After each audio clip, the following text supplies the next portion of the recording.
Hello बच्चों, प्रश्न दिया गया है। प्रश्न को पढ़ लेते हैं। 1 plus x square plus x cube की घात 11 के प्रसार में एक्स की घात 4 का गुणांक ज्ञात कीजिए। ठीक है, तो यहाँ से हमें प्रसार करके एक्स की घात 4 का गुणांक ज्ञात करना है।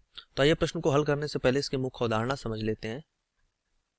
मुख्य अवधारणा तो हम जानते हैं कि अगर हम 1 प्लस एक्स की घात n का प्रसार कर रहे हैं तो ये हमारे पास क्या होता है, ये हमारे पास होता है nc0 एक्स की घात 0 प्लस nc1 एक्स की घात 1 प्लस nc2 एक्स की घात 2 डैश डैश डैश, ऐसे ही ncn एक्स की घात n तक जाता है ये प्रसार। ठीक, अब आगे प्रश्न में अगर हम बात करें तो हमें एक्स की घात 4 का हमें यहाँ पर प्रश्न में गुणांक ज्ञात करना है।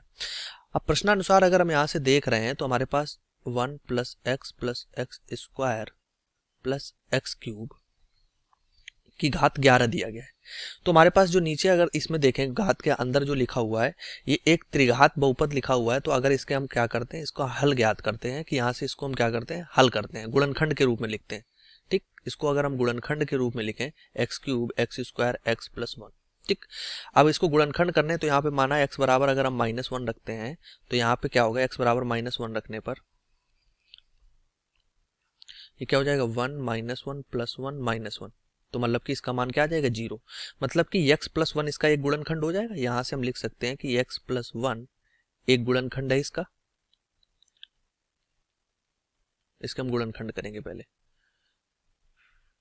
ठीक, बाकी के गुणनखंड ज्ञात करने के लिए क्या करते हैं, x प्लस 1 से हम भाग दे देते हैं इसमें। किसमें, x cube x square x plus 1। तो अगर हम पहले एक्स स्क्वायर से भाग दे दें तो ये क्या हो जाएगा, x cube plus x square, minus minus cut जाएगा। ठीक, ये कट जाएगा, ये भी कट जाएगा। अब क्या बचा, x प्लस 1 बचा। ठीक है, तो हम प्लस 1 से कर देते हैं तो ये x प्लस 1 हो जाएगा, तो ये भी कट जाएगा। ठीक ठीक, तो ये हमारे पास क्या आ जाएगा, एक्स स्क्वायर प्लस 1 आ जाएगा।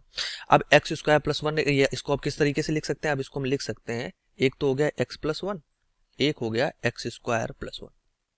ये किसके बराबर हो गया, x cube plus x square plus x plus 1।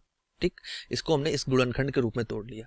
अब दोनों के अलग अलग हम यहाँ पर क्या करते हैं, प्रसार करते हैं।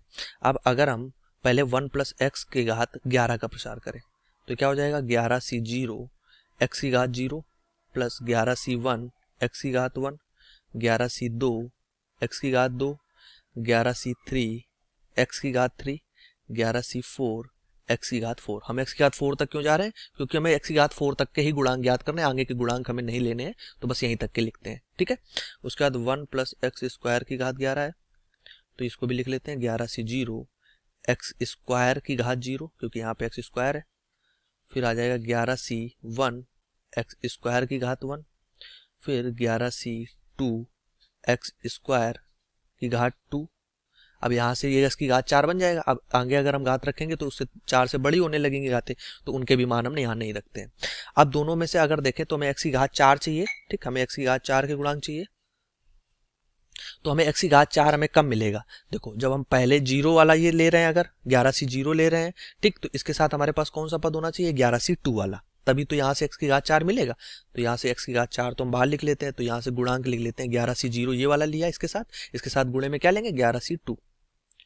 ठीक, प्लस अब अगर 11c1 ले रहे हैं तो हमें कौन सा, अब 3 घातें कम है तो 3 वाला तो कोई हमें पद मिलेगा ही नहीं, क्योंकि यहाँ पे नीचे स्क्वायर है सभी में, यहाँ पे भी स्क्वायर है, यहाँ पे स्क्वायर। अब स्क्वायर करते जाएंगे हमेशा हमें क्या मिलेगा, एक हमेशा सम संख्या मिलेगा, 3 घात वाला मिलेगा नहीं। तो 11c1 तो हम लेंगे ही नहीं, यहाँ से 11c2 ले सकते हैं, तो 11c2 ले लिया। ठीक, अब इधर से 11c1 मिल जाएगा हमें, क्योंकि यहाँ से 2, इसकी बात क्या है, 11 यहाँ से 2 मिल गया स्क्वायर एक्स स्क्वायर, यहाँ से एक्स स्क्वायर 4 हो जाएगा एक्स की घात, तो ये भी 11c2 मिल गया हमें। ठीक, अब यहाँ इसका गुणांक क्या है, 11c1 है, तो इसको 11c1 लिख लेते हैं, ये 11c1 है। ठीक, प्लस आगे 11c4 अगर हम यहाँ से उठा रहे हैं तो इधर से हम 0 वाला उठा लेंगे, जहां से एक्स की घात 0 ये 1 हो जाएगा, तो 11c0 मिल जाएगा। ठीक, यही हमें यहाँ से एक्स की पावर 4 के गुणांक मिलेंगे। अब इनको हल कर लेते हैं। ठीक, हमने दोनों को यहाँ पर कंबाइन कर दिया एक प्रकार से, ऐसे लिखा है 1 प्लस एक्स की घात 11 और 1 प्लस एक्स स्क्वायर की घात 11। ठीक, इनके हमने यहाँ पर एक्स की घात 4 के गुणांक निकाले। अब यहाँ से 11c0 का मान तो ये तो 1 हो जाएगा। ठीक, अब यहाँ से 11c2 हो गया 11 गुणे 10 गुणे बटे 2। फिर आ जाओ 11c2 पर, तो 11 गुणे 10 बटे 2, 11c1 11 हो गया, ठीक, अब यहाँ से प्लस, ये 11C4 है तो 11 गुणे 10 गुणे 9 गुणे 8 बटे में हमारे पास क्या आ गया 4 गुणे 3 गुणे 2 गुणे 1.1, 11C01 हो गया। ठीक, ये हमने एनसीआर के प्रसार से खोल दिए हैं, nCr factorial n upon factorial r और एन माइनस आर। ठीक है, अब यहाँ से इसे हल कर लेते हैं तो ये आ जाएगा एक्स की घात 4, ये इसको हल करेंगे तो कितना आ जाएगा, ये 2 से 10 को काट देंगे 5, 11 पच्चे 55, यहाँ से भी 55 आ जाएगा गुणे 11। ठीक, प्लस यहाँ से हल कर लेंगे इसे तो ये होता है 4 एकम 4, 4 दूना 8, 2 से 2 को काट दिया, 3 त्रिका 9 हो गया। ठीक, 3 दाम 30 गुणे 11 मतलब 330। ठीक, तो यहाँ से आ गया एक्स की घात 4 55, 11 पच्चे 55, 11 पच्चे 55, 5 60, 605, 330। तो यहाँ से आ गया एक्स की घात 4 990। हमें क्या चाहिए था, एक्स की पावर 4 का गुणांक, तो गुणांक कितना आ गया 990। यही हमारे पास आंसर हो जाएगा कि इनके एक्स की पावर 4 का जो हमारे पास ये गुणांक है ये कितना है 990 के इक्वल है, जो कि प्रश्न का उत्तर बन जाएगा। तो आशा करते हैं प्रश्न का उत्तर समझ आया होगा। धन्यवाद।